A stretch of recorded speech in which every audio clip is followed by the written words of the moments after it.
Tantrums.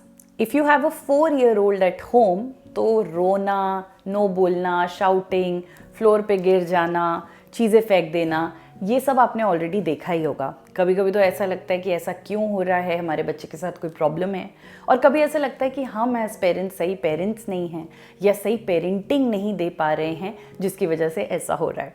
तो इस video में बात करेंगे कि फॉर अ 4-year-old कौन से टैंट्रम्स नॉर्मल हैं और कौन से टैंट्रम्स हैं जिनको एक्चुअल में अटेंशन की ज़रूरत है और हमें अपने डॉक्टर्स से बात करनी चाहिए।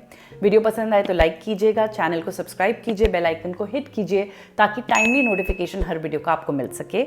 और मुझे बताइएगा कि आपके बच्चे जब टैंट्रम थ्रो करते हैं तो वो क्या करते हैं इन द कमेंट सेक्शन। तो चलिए लेट्स गेट स्टार्टेड। सो पहला क्वेश्चन, क्या 4 साल के बच्चे को टैंट्रम थ्रो करना भी चाहिए? I thought we are just over this as.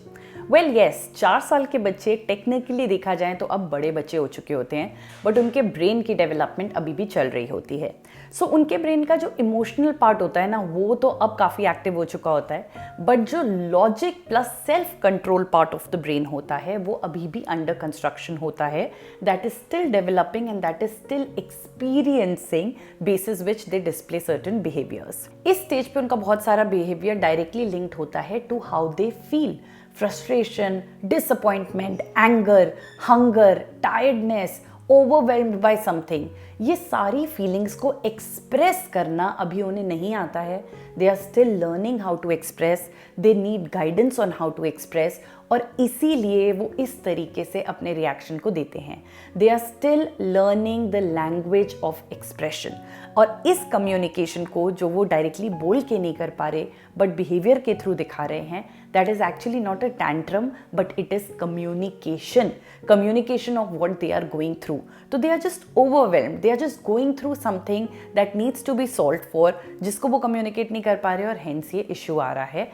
And that's why you continue to see that 4 years की एज में भी बच्चे काफ़ी टैंट्रम थ्रो करते हैं। नाउ नेक्स्ट क्वेश्चन, मुझे कैसे पता चलेगा कि कौन से टैंट्रम्स नॉर्मल हैं और कौन से टैंट्रम्स रेड फ्लैग्स हैं? मुझे उन पे इमीडिएटली ध्यान देना है। तो देखो, कुछ टैंट्रम्स होते हैं जो बहुत ही नॉर्मल होते हैं। I think not only at the age of 4 but जैसे जैसे वो ग्रो करते हैं आपको ये थोड़ा बहुत देखने को मिलता है। तो सबसे पहला होता है tantrum triggered by small little things. बच्चे ने आपसे बनाना मांगा, आपने बनाना पील करके दे दिया, उसको खुद पील करना था। बच्चे ने आपको बोला कि कप दे दो, अब उसको आदत है ब्लू कप में पीने की, आज आपने रेड कप उठा के दे दिया। बच्चे को एक कलर चाहिए था, आप उसे दूसरा कलर दे रहे हैं। छोटी छोटी चीज़ें, आपने एक चीज़ को यहाँ से उठा के वहाँ क्यों रख दिया, ये कभी कभी एक टैंट्रम ट्रिगर कर देता है। Second, a tantrum that last for 5 to 15 minutes। कभी कभी हम ओवरवेल्म होते हैं ना, हमारे अंदर भी गुस्सा होता है, हम निकाल देते हैं और फिर 5-7 मिनट के बाद ठीक हो जाते हैं। ऐसे ही अगर बच्चा एक टैंट्रम थ्रो कर रहा है, रो रहा है, गुस्सा दिखा रहा है, कुछ भी ऐसा कर रहा है जो उसका नॉर्मल बिहेवियर नहीं है और 5 से 15 मिनट में ठीक हो जाता है, तो that is actually a very normal tantrum. तीसरा, tantrums that happen 1 to 3 times a week।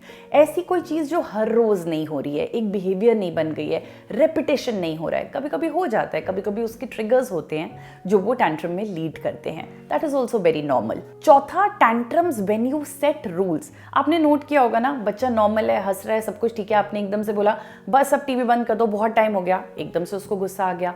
वो कोई एक्टिविटी में एंगेज और आपने बोला नहीं नहीं नहीं नहीं, सोने का टाइम हो गया, इट्स बेड टाइम। तो जब आप रूल्स डिफाइन करते हो तो तब जो एक फ्रस्ट्रेशन आपको देखने को मिलती है, that is also very normal tantrum. That is a communication that मम्मा मुझे थोड़ा सा और करना है, बट मम्मा चाहती है कि नहीं आप ये अभी करो, तो that is a very normal tantrum. And last, tantrums that are followed by quick recovery.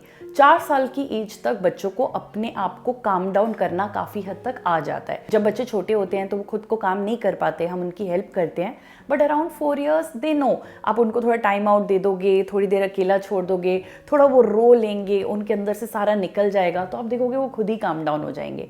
But अगर काम डाउन नहीं हो रहे हैं, वापस से बाउंस बैक नहीं कर पा रहे हैं, that's where it's a problem. अब इंटरेस्टिंग पार्ट कि कौन सा टैंट्रम नॉर्मल नहीं है, it is a red flag और मुझे अपने पीडियाट्रिशियन से बात करनी चाहिए।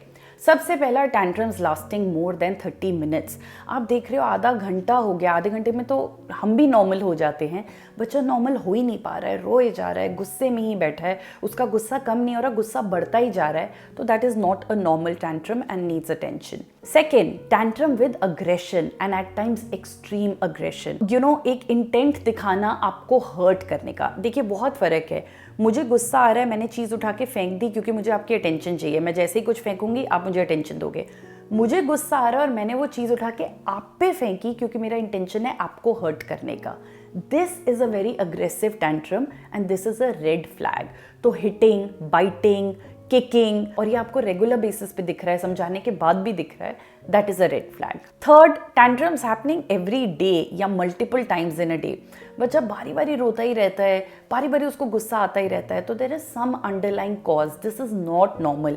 हो सकता है उसकी भूख है जो वो बता नहीं पाता है, और जब उसको भूख लगती है तो वो इस तरीके से रिएक्ट करता है।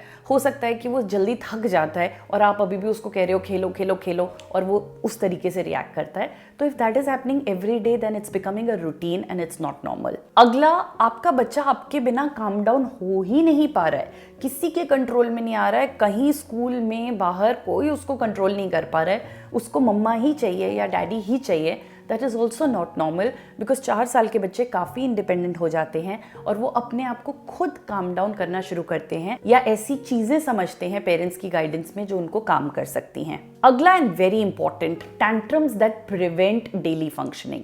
मान लीजिए बच्चे ने जिद पकड़ ली कि आज स्कूल नहीं जाना है, आपने उस टैंट्रम को काम डाउन होने का टाइम दिया, वो काम डाउन नहीं हुआ और इवेंचुअली आउटकम निकला कि बच्चे ने बस रोना शुरू कर दिया कि मैं घर से बाहर नहीं निकलूंगा।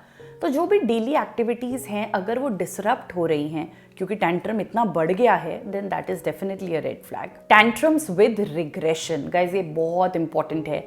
अगर आपको अपने बच्चे की डेवलपमेंट जर्नी में रिग्रेशन दिखता है, मतलब कोई माइलस्टोन जो बच्चे ने अचीव कर लिया था अब सडनली वो उसको लूज कर रहा है, वो वापस जा रहा है, then that is definitely a red flag. बच्चे ने सडनली आपसे ज़्यादा क्लिंगी होना शुरू कर दिया, बच्चे को सेपरेशन एंजाइटी सडनली आपसे ज़्यादा हो गई, बच्चा पॉटी ट्रेंड है बट उसके पॉटी एक्सीडेंट्स होने शुरू हो गए हैं, बच्चा अच्छा डायपर फ्री हो चुका है बट अब सडनली उसके एक्सीडेंट्स हो रहे हैं, तो इसका मतलब ये थोड़ा एक्सट्रीम टैंट्रम हो रहा है, वो एक्सट्रीमली अफेक्टेड है जो भी उसके अंदर चल रहा है and it needs to be addressed. And last and very important, tantrums plus development delay.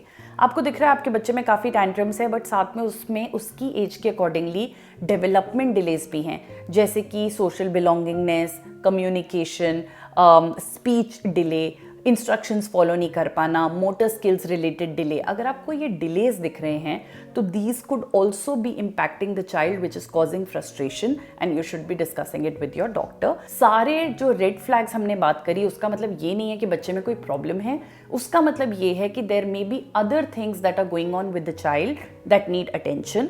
और कभी कभी मेडिकल हेल्प लेने से हमें थोड़ी अंडरस्टैंडिंग बेटर होती है कि हम इस सिचुएशन को कैसे डील कर सकते हैं या इसका रूट कॉज क्या हो सकता है। हमें अपने टिपिकल माइंडसेट से बाहर निकलना है कि ये तो बच्चा है, बच्चा तो रोता है, बच्चा तो ऐसा करता है, बच्चा ऐसा क्यों कर रहा है, अगर वो रेड फ्लैग वाले टैंट्रम्स में आ रहा है उसको सॉल्व करने से you will be able to positively contribute to a happy child and a happily growing child. So इन पे ध्यान जरूर दीजिएगा और अपने पीडियाट्रिशियन से नेक्स्ट टाइम जरूर बात कीजिएगा।